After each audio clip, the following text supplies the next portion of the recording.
మిత్రులారా, 2 రోజులుగా నా మీద భయంకరమైన ట్రోలింగ్ జరుగుతోంది. చంపండి, కొట్టండి, అంతు చూడండి, అక్కడే కొట్టవలసింది లాంటి అనేక రెచ్చగొట్టే మాటలు వినబడుతున్నాయి. దీనికంతటికీ కారణం డిసెంబర్ 29 ఆదివారం నాడు బుక్ ఫేర్లో వీక్షణం స్టాల్లో నేను కూర్చొని ఉండగా విపరీతమైన రద్దీ ఉంది. ఒక వ్యక్తి వచ్చి ఒక పుస్తకాన్ని తీసి, ఈ పుస్తకం ఎందుకు అమ్ముతున్నారు అన్నాడు. ఏ పుస్తకమైనా అమ్ముతాము, షాపులో అన్ని రకాల పుస్తకాలు అమ్ముతాము అన్నాం. ప్రత్యేకించి ఇది హిందూ మతాన్ని విమర్శించే పుస్తకం, ఇది ఎట్లా అమ్ముతావు అన్నారు. హిందూ మతాన్ని విమర్శించేవి మాత్రమే కాదు, అన్ని మతాలను విమర్శించే ఉంటాయి. షాపుల్లో అనేక పుస్తకాలు ఉంటాయి. అందులోనూ ఈ పుస్తకం ప్రచురించింది మేం కాదు. ఈ పుస్తకం 20-30 షాపుల్లో కూడా అమ్మకానికి ఉంది. రచయిత మేం కాదు అని వివరించడానికి ప్రయత్నం చేస్తూ ఉన్నాను. ఆ వ్యక్తి ఏకవచనంలోకి దురుసుగా తిట్లలోకి దిగి, హిందూ మతం మీద నీ అభిప్రాయం ఏమిటి, హిందూ మతాన్ని అవమానించే పుస్తకం అమ్ముతావా అన్నాడు. హిందూ మతం దుర్మార్గమైనదని, హిందూ మతం అస్పృశ్యతకు, కుల వివక్షకు కారణమైనదని, పుట్టడం తెలియక హిందూ మతంలో పుట్టాను కానీ చచ్చిపోవడం మాత్రం హిందూ మతంలో చచ్చిపోను అని బాబాసాహెబ్ అంబేద్కర్ అనేక సార్లు రాశారు. చివరికి ఆయన మరణానికి ముందు బౌద్ధ మతంలోకి మారారు. అదే విశ్వాసం నాకు కూడా అంబేద్కర్ రచనలు చదివినందువల్ల, అస్పృశ్యత వల్ల, కుల వివక్ష వల్ల నాకు కూడా ఉంది. ఈ అభిప్రాయాన్ని అనేక మంది చరిత్రకారులు అనేక మంది నిదర్శనాలతో చూపెట్టారు. కనుక నేను ఆయన హిందూ మతం మీద నీ అభిప్రాయం ఏమిటి అని అడగగానే హిందూ మతం దుర్మార్గమైనది అన్నాను. ఆయన పద్ధతి ప్రకారము కుట్రపూరితంగా, దురుద్దేశపూర్వకంగా వచ్చాడనడానికి ఇదంతా కూడా ప్రారంభించిన దగ్గర నుంచి ఆయన వీడియో చేస్తూ ఉన్నాడు. ఈ వీడియో ఒక రోజు తర్వాత సంఘ్ పరివార్ వెబ్సైట్లలో, సంఘ్ పరివార్ సోషల్ మీడియా ప్లాట్ఫామ్లలో వైరల్ కావడం మొదలైంది. ఇప్పటికి 24 గంటలుగా అది వైరల్ అవుతుంది. అందులో కొన్ని వేల మంది దాన్ని మళ్ళీ షేర్ చేస్తూ ఉన్నారు. ప్రతి ఒక్కరూ నా మీద రెచ్చగొట్టే మాటలు వాడుతున్నారు. దీనికి నేను ఒక వివరణ ఇవ్వడానికి ఫేస్బుక్ మీద వివరణ ఇస్తే, ఆ వివరణను కూడా మళ్ళీ వాళ్ళు షేర్ చేస్తూ, పచ్చి బూతులు ఎవరైనా ఫేస్బుక్ మీదకి వెళ్ళి చూడవచ్చు, పచ్చి బూతులు రాస్తూ నన్ను మాత్రమే కాకుండా నా కుటుంబ సభ్యులను అనేక మందిని ఇన్వాల్వ్ చేస్తూ ఒక రెచ్చగొట్టే దాడి చేస్తూ ఉన్నారు.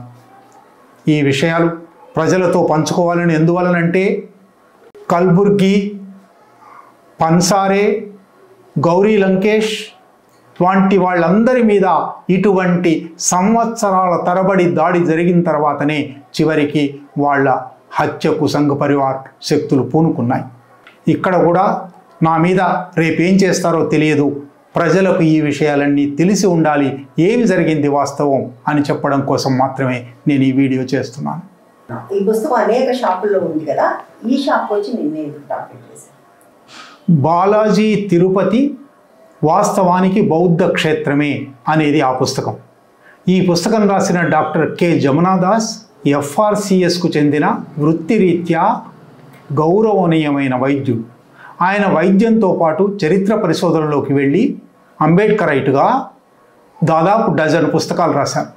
ఆ పుస్తకాలలో ఒకటి ఆయన తిరుపతి చరిత్రను సాకల్యంగా పరిశోధించి, తిరుపతిలో వెంకటేశ్వర స్వామి ఆలయం రావడానికి ముందు బౌద్ధ క్షేత్రంగా ఉండింది అని 1991లో 33 ఏళ్ల కింద ఇంగ్లీష్లో పుస్తకం రాశారు. ఆ పుస్తకం ఇప్పటికీ అనేక పునర్ముద్రణలు పొందింది, అనేక భాషల్లోకి అనువాదం అయింది. తాజాగా సమాంతర పబ్లికేషన్స్ అనే హైదరాబాద్ ప్రచురణ సంస్థ ఆ పుస్తకాన్ని ప్రచురించింది. నిజానికి ఈ పుస్తకాన్ని లేవనెత్తి ఆయన ఈ చర్చ అంతా చేశాడు కానీ అది సాకు మాత్రమే అని నా అభిప్రాయం. నేను మనుస్మృతి మీద 7 భాగాలుగా యూట్యూబ్లో వీడియో చేశాను.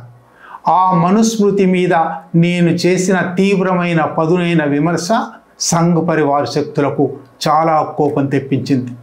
అట్లాగే 10 సంవత్సరాలుగా నేను నరేంద్ర మోడీ మీద, సంఘ్ పరివార్ పాలన మీద చేస్తున్న విమర్శల వల్ల నా మీద ఎక్కుపెట్టి నా మీద దాడి చేయదలుచుకున్నారు. ఈ బాలాజీ బౌద్ధ క్షేత్రం అనేది కేవలం సాకు మాత్రమే. ఏమన్నారు చెప్పండి.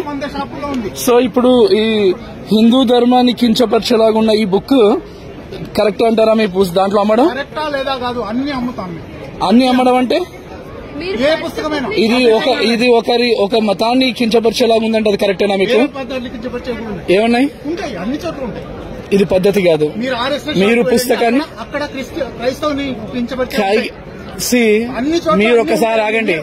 మీరు ప్రస్తుతానికి ఫస్ట్ మీరు ఎందుకు లేదు అదేలా ఎలా మీకు అంటే మీరు ఇలాంటి పుస్తకాన్ని నమ్మొచ్చా? అంటే మీరు ఈ పుస్తకాన్ని నమ్మొచ్చా? అంటే మీరు హిందుత్వాన్ని కించపరిచేలా చేసేలా అట్లా మాట్లాడతారా? మీ పేరేంటండి? వేణుగోపాల్. మీరు హిందూ మతాన్ని పాటించే వాళ్ళేనా? ఓకే. ఏ విధంగా